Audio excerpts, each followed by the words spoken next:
یہ کہانی ایک ایسے نوجوان سے شروع ہوتی ہے جو اپنی قوم کی بہتری کے خوابوں سے بھرا ہوا ہے اور اپنے وطن کے لیے انصاف کی شدید خواہش رکھتا ہے۔ ہو چی مین 1890 میں ایک ٹیچر کے گھر پیدا ہوا اور اس کا نام نگوین سین کنگ رکھا گیا۔ اس کی پرورش وسطی ویتنام میں ہوئی جہاں اس نے فرانسیسی کالونیل حکمرانی کے جابرانہ اثرات کو براہ راست دیکھا۔ اس کا باپ جو کہ ایک قابل احترام استاد تھا، اس نے اپنے بیٹے میں نیشنلسٹ پرائیڈ کا مضبوط جذبہ پیدا کیا اور وہ اسے اکثر اپنے لوگوں کے ساتھ ہونے والی ناانصافیوں کے بارے میں کہانیاں سنایا کرتا تھا۔ جوان ہونے پر کنگ نے ان ناانصافیوں کو بہت شدت سے محسوس کیا، جس نے اس کے اندر نیشنلزم کا ایک ایسا بیج بویا جو اس کے قومی لیڈر بننے کے سفر کے ساتھ ساتھ بڑھتا رہا۔ 1911 میں صرف 21 سال کی عمر میں کنگ نے فرانسیسی اسٹیم شپ پر کام کی تلاش میں ویتنام چھوڑ دیا اور زندگی بدلنے والے ایک ایسے سفر کا آغاز کیا جو اسے فرانس سے انگلینڈ، امریکہ اور روس، یہاں تک کہ دنیا بھر میں لے گیا۔ ہر نئے ملک نے اسے آزادی، برابری اور انقلاب کے بارے میں ایک بڑا ویژن دیا۔ پیرس اور لندن جیسے مصروف شہروں میں اس نے ایک مزدور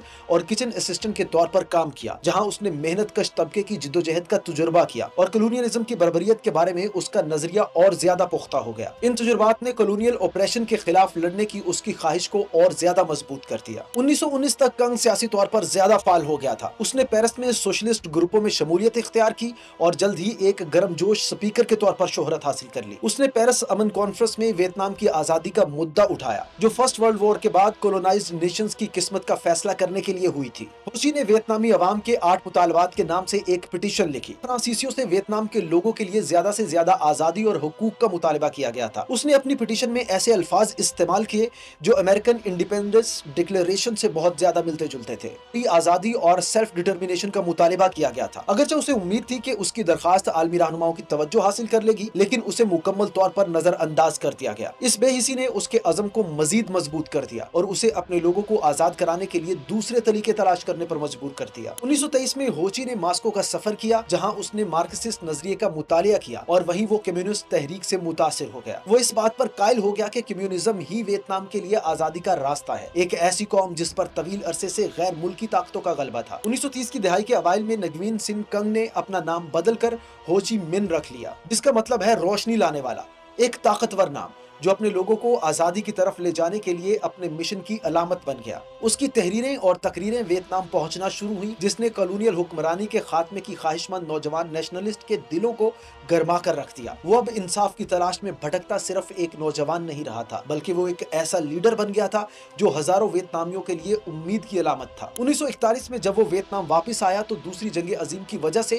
ملک جاپانی قبضے میں جا چکا تھا اور لوگ تبدیلی کے لیے بے چین تھے۔ ہو چی من نے جاپانی اور فرانسیسی دونوں کے خلاف لڑنے کے لیے ویت من نامی ایک اتحاد کی بنیاد رکھی، جس نے دیہاتیوں، کسانوں اور طلبہ کو ایک پلیٹ فارم پر اکٹھا کر دیا۔ اس نے انہیں آزادی کی کہانیاں سنائیں اور انہیں ایک متحد قوت کے طور پر ان کی طاقت کا یقین دلایا۔ اس کی قیادت نے پورے ملک میں آگ بھڑکا دی۔ وہ اپنے انتہائی سادہ لباس میں اپنے لوگوں کے درمیان چلتا اور ہر بڑھتے قدم کے ساتھ ان کا تعلق اور زیادہ گہرا ہوتا گیا۔ وہ صرف ان کا لیڈر ہی نہیں بلکہ ان میں سے ایک ہی تھا۔ آخرکار 2 ستمبر 1945 کو ہنوئی بادین اسکوائر پر بالکل کسی ڈرامائی سین کی طرح ہو چی من نے کالونیل حکمرانی سے ویتنام کی آزادی کا اعلان کیا اور ایسے الفاظ استعمال کیے جو امریکی اور فرانسیسی دونوں ڈیکلیریشن کی یاد تازہ کر دیتے تھے۔ اپنی طاقتور آواز کے ساتھ اس نے اپنے ساتھی ویتنامیوں سے اعلان کیا، تمام انسان برابر پیدا کیے گئے ہیں۔ خالق نے ہمیں کچھ ناقابل تنسیق حقوق دیے ہیں: زندگی کا حق، آزاد ہونے کا حق اور خوشی حاصل کرنے کا حق۔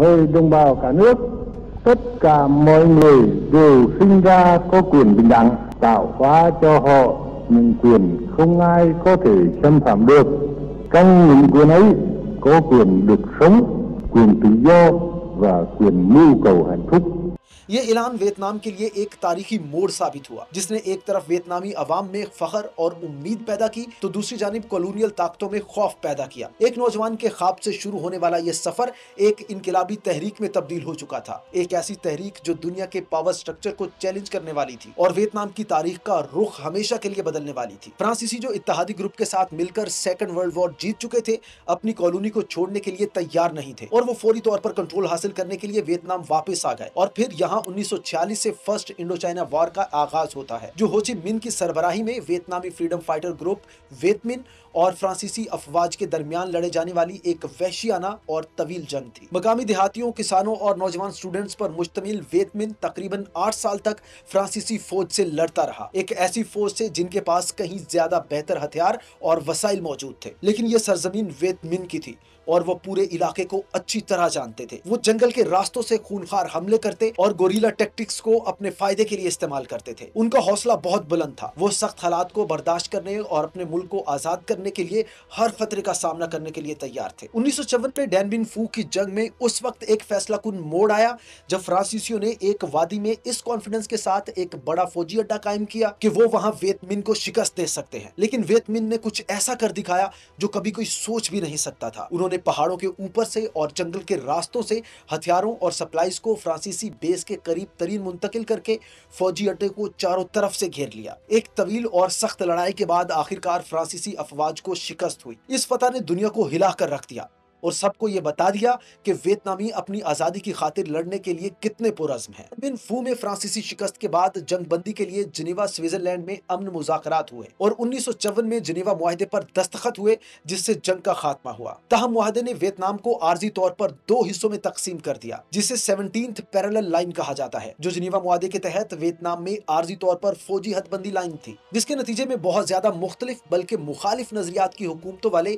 2 علیحدہ علاقے تشکیل پائے۔ نارتھ میں کمیونسٹ کے ساتھ مل کر ہوچی من کا کنٹرول تھا، جبکہ ساؤتھ میں کمیونسٹ مخالف حکومت قائم کرتی گئی تھی جسے امریکہ کی حمایت حاصل تھی۔ اس تقسیم نے نئی کشیدگی پیدا کی جو آگے جا کر بالآخر مشہور ویتنام وار کا باعث بنے گی، کیونکہ دونوں فریقین یونائٹڈ ویتنام چاہتے تھے لیکن اس بات پر متفق نہیں تھے کہ اس پر کس طرز کی حکمرانی کی جانی چاہیے۔ یہی وہ جنگ ہے جس پر ہالی ووڈ کی مشہور فلم سیریز ریمبو بنائی گئی تھی۔ نارتھ ویتنام میں ہوچی من اور کمیونسٹوں نے کمیونسٹ آئیڈیولوجی پر مبنی حکومت قائم کی جس نے برابری، اجتماعی کام اور وسائل پر ریاستی کنٹرول پر زور دیا۔ ہوچی من بہت سے لوگوں، خاص طور پر غریبوں میں بہت زیادہ مقبول ہو چکا تھا کیونکہ اس نے ان کی زندگیوں کو بہتر بنانے کا وعدہ کیا تھا اور اس کے فالوورز کو یقین تھا کہ وہ ایک ایسے منصفانہ معاشرے کی تعمیر کرے گا جہاں امیر لوگ غریبوں کی حق تلفی نہیں کر سکیں گے۔ نارتھ ویتنام کے لوگوں کے لیے یہ ایک کالونیل حکمرانی سے آزاد ملک کے مستقبل کو پروان چڑھانے کا موقع تھا۔